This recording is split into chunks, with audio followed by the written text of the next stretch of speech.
மாண்புமிகு அமைச்சர் அவர்களே, இந்த அம்மா பட்டு எல்லா ஆபீஸும் டைரக்டா லஞ்சம் வாங்குறாங்க. இந்த அம்மா முழுமையா லஞ்சம் வாங்குறாங்க. ஒரு பத்திரத்துக்கு ஒரு சென்ட்டுக்கு 20,000 ரூபாய் வாங்குறாங்க. இதை கவனத்தில் கொண்டு அரசு பேரை அகமதிக்கிறாங்க. அரசுக்கு கெட்ட பேர் ஏற்படுத்துறாங்க. இவங்களை அரெஸ்ட் பண்ணணும், இவங்களை ரிமாண்ட் பண்ணணும். இவங்க தவறானவங்க. இந்த பதிவாளர் மிகப்பெரிய தவறானவங்க. வாங்க மேடம், நீங்க பதிஞ்ச பத்திரத்தை இப்ப காமிக்கிறேன். வாங்க. இது நீ போட மாட்டேன். இன்னைக்கு இந்த பத்திரத்தை 40,000 ரூபாய் நான் செலவழிச்சிருக்கேன்.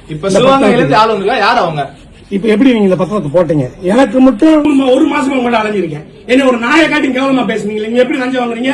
இந்த லஞ்சத்தை கூட நீங்க இப்படி உட்கார வேலை நம்ம பாத்துக்கிறோம். இன்னைக்கு அதிகாரி லஞ்ச ஒழிப்பு எல்லாமே வர சொல்றான். டிஐஜிட்டே பேசுறான். வரட்டும்.